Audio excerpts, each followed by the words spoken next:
मनुष्य का जीवन केवल कर्मों की किताब है। हर पन्ने पर लिखा हुआ है उसका बीता हुआ, उसका किया हुआ और उसका भुगता हुआ। और जब सवाल उठता है कि क्या नाम जाप से प्रारब्ध भोग नष्ट हो सकते हैं, तब यह प्रश्न केवल साधारण जिज्ञासा नहीं बल्कि अस्तित्व का सवाल बन जाता है। क्योंकि प्रारब्ध वही है जो हमें बांध कर रखता है और नाम वही है जो हमें मुक्त कर सकता है। सोचिए, आप हर दिन अपने जीवन में संघर्ष झेलते हैं, कभी बीमारियों का दुख, कभी आर्थिक संकट, कभी रिश्तों की उलझन। आप सोचते हैं, मैंने ऐसा कौन सा अपराध किया कि मुझे यह सब भुगतना पड़ रहा है? और उत्तर हमेशा यही आता है, यह प्रारब्ध है। यह आपके ही कर्मों का बीज है जो फल बनकर आपके सामने खड़ा है। लेकिन अगर कर्मों का फल पक्का है तो क्या नाम जप उसका सामना कर सकता है? यहाँ पर तर्क और भक्ति टकराते हैं। तर्क कहता है जो बोया है वही काटना पड़ेगा, और भक्ति कहती है नाम का तेज इतना प्रबल है कि वह भाग्य की जंजीरों को पिघला सकता है। जैसे अग्नि हर वस्तु को जला देती है, वैसे ही नाम की शक्ति हर प्रारब्ध को भस्म कर सकती है। आपको एक बात समझनी होगी, नाम केवल शब्द नहीं है, यह अक्षरों की साधारण ध्वनि नहीं है, यह ईश्वर की प्रत्यक्ष शक्ति है। जैसे सूर्य की किरणें सूरज से अलग नहीं हो सकती, वैसे ही ईश्वर का नाम स्वयं ईश्वर से अलग नहीं है। जब आप नाम जपते हैं तो आप केवल शब्द नहीं दोहराते, आप ईश्वर को अपने भीतर उतारते हैं। और जब ईश्वर भीतर आते हैं तो प्रारब्ध का विष भीतर ठहर ही नहीं सकता। यहाँ कुछ लोग कहेंगे, अगर नाम जप से सब नष्ट हो सकता है तो फिर शास्त्र क्यों कहते हैं कि प्रारब्ध को भोगना ही पड़ता है? उत्तर गहरा है। प्रारब्ध की ज्वाला को बुझाना संभव नहीं है, लेकिन नाम का अमृत उसे पीड़ा रहित बना सकता है। जो भोगना है वह तो भोगना ही पड़ेगा, लेकिन नाम उस भोग को तपस्या में बदल देता है। और कई बार जब नाम का तेज असहनीय रूप से प्रबल हो जाता है, तब वह प्रारब्ध के बीज को ही जला देता है ताकि फल पक ही न सके। इसलिए संत कहते हैं, नाम लो और सब हो जाएगा, क्योंकि नाम के आगे प्रारब्ध की ताकत भी झुक जाती है। अब जरा गंभीर होकर सोचिए, अगर किसी के जीवन में इतनी पीड़ा है कि जीना असंभव हो जाए, तो क्या ईश्वर उसे केवल कर्मों की सजा देकर छोड़ देंगे? नहीं, वह नाम के माध्यम से अपने पास बुलाते हैं। जैसे माँ बच्चे को पुकारती है, और जब बच्चा पुकार सुनकर दौड़ पड़ता है तो माँ उसे गोद में उठा लेती है। यही स्थिति नाम जप की है। नाम ईश्वर की गोद तक पहुंचने का सबसे छोटा रास्ता है। आप अगर वास्तव में समझना चाहते हैं कि नाम जप प्रारब्ध को कैसे बदल सकता है, तो बस एक क्षण ठहरिए और अपने भीतर देखिए। जब आप नाम जपते हैं तो मन की चंचलता घट जाती है, क्रोध, ईर्ष्या और मोह की आग ठंडी पड़ने लगती है।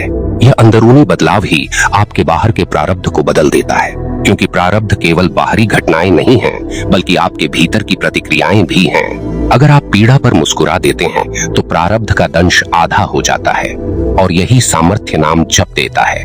आपको लगेगा यह सब भावनात्मक बातें हैं, लेकिन नहीं, तर्क भी यही कहता है।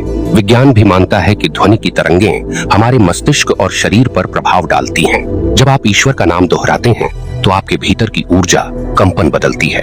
यह नया कंपन आपके भाग्य की रेखाओं को भी बदलने लगता है। इसलिए जो लोग कहते हैं कि प्रारब्ध अटल है, वे केवल आधा सत्य जानते हैं। सत्य यह है कि प्रारब्ध बदलता नहीं, पर नाम जप उसे भस्म कर सकता है। यह भस्म करना केवल ईश्वर की करुणा से संभव होता है। जब आप नाम लेते हैं तो आप ईश्वर को मजबूर करते हैं कि वे आपके जीवन में हस्तक्षेप करें, और ईश्वर का हस्तक्षेप ही चमत्कार कहलाता है। अब बात आती है एक व्यावहारिक प्रश्न की, अगर नाम इतना शक्तिशाली है तो फिर क्यों बहुत से लोग नाम जपने के बावजूद कष्ट झेलते हैं? इसका उत्तर है नाम लेना और नाम में डूब जाना। इन दोनों में अंतर है। केवल जुबान से बोल देना नाम जप नहीं है। असली नाम जप तब होता है जब आपके हृदय की गहराई उसमें मिल जाती है। जब आप रोकर, टूटकर और पूरी श्रद्धा से नाम जपते हैं, तभी वह ईश्वर तक पहुंचता है। आधे मन से लिया गया नाम केवल ध्वनि है, लेकिन पूरे समर्पण से लिया गया नाम दिव्य शक्ति है। इसलिए संत बार बार कहते हैं, नाम लो लेकिन सजग होकर लो। हर सांस में नाम बसाओ, तब देखना प्रारब्ध भी आपके सामने बौना लगेगा। अब आपसे एक विनती है, अगर आप चाहते हैं कि यह ज्ञान और यह संदेश और लोगों तक पहुंचे, तो इस वीडियो को अभी लाइक करें और कमेंट में केवल एक पंक्ति लिखें, ईश्वर का नाम ही मेरा जीवन है। आगे बढ़ते हैं। जीवन का हर कष्ट एक दर्पण है, वह हमें हमारे कर्मों की याद दिलाता है, लेकिन नाम जब उस दर्पण पर ईश्वर का प्रकाश डाल देता है, तब वही दर्पण शत्रु नहीं रहता बल्कि शिक्षक बन जाता है। प्रारब्ध अब आपको सताता नहीं बल्कि साधना की ओर धकेलता है, और यही नाम का चमत्कार है। सोचिए, अगर नाम इतना शक्तिशाली है कि पत्थर जैसे दिल को पिघला सकता है, तो क्या वह आपके प्रारब्ध को नहीं बदल सकता? अवश्य बदल सकता है।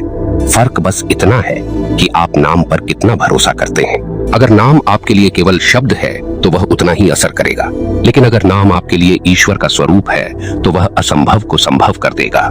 जब आप जीवन को गहराई से देखते हैं तो समझ आता है कि प्रारब्ध केवल एक बोझ नहीं है, यह हमारी आत्मा को शुद्ध करने की प्रक्रिया है। लेकिन मनुष्य का स्वभाव ऐसा है कि वह दुख से भागना चाहता है, और यही कारण है कि ईश्वर ने नाम का वरदान दिया, ताकि जब दुख असहनीय हो तब भी आत्मा का संबंध ईश्वर से बना रहे।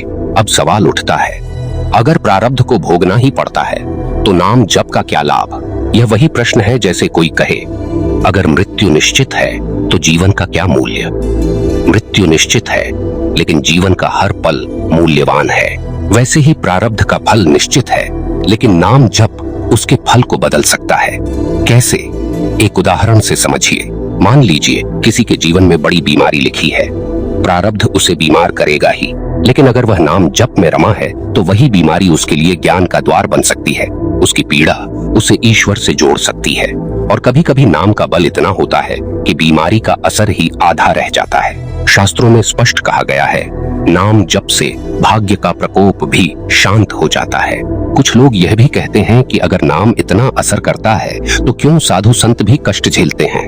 इसका उत्तर यही है कि संतों के लिए कष्ट नहीं होते। वे जानते हैं कि यह प्रारब्ध है, लेकिन वे नाम में डूबे रहते हैं, इसलिए कष्ट उनके जीवन को छूकर निकल जाता है, उन्हें भीतर तक तोड़ नहीं पाता। यही नाम का बल है।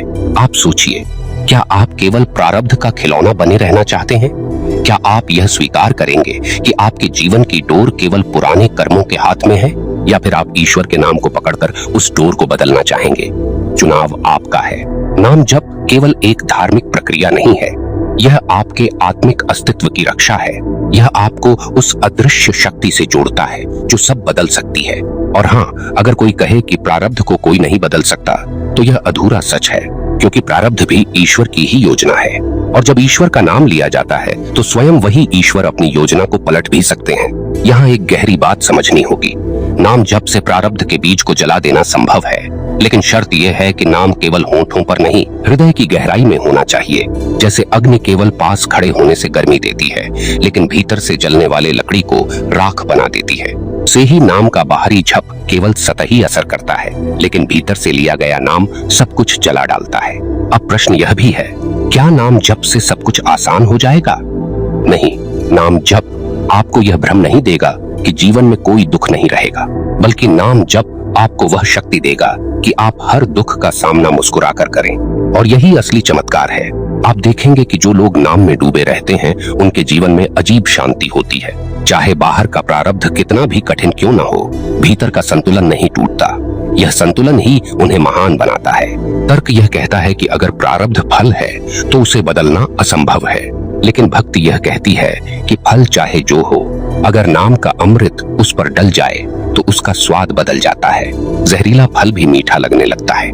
इसलिए संतों ने बार बार कहा, नाम जपते रहो चाहे प्रारब्ध जैसा भी हो।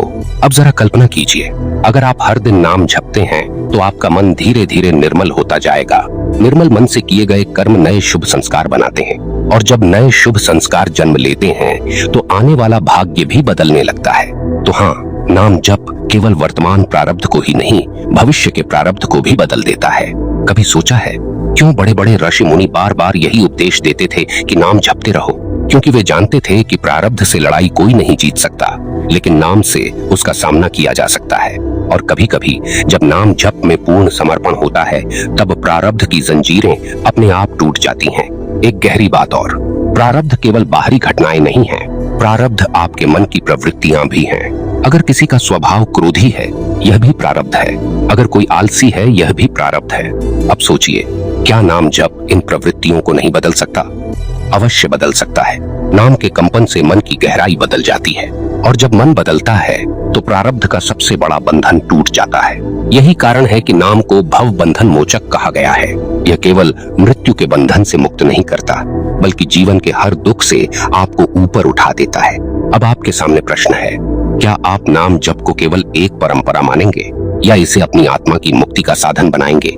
याद रखिए, ईश्वर का नाम केवल जुबान की आदत नहीं है, यह आपके भाग्य को पलटने की कुंजी है। और अगर अब भी कोई पूछे कि क्या नाम जाप से प्रारब्ध भोग नष्ट हो सकते हैं, तो उत्तर यही है, हाँ, हो सकते हैं, क्योंकि नाम वही शक्ति है जो ईश्वर स्वयं है। और जब ईश्वर भीतर आ जाते हैं तो कौन सा प्रारब्ध साहस करेगा कि वह आपके जीवन को पीड़ा दे?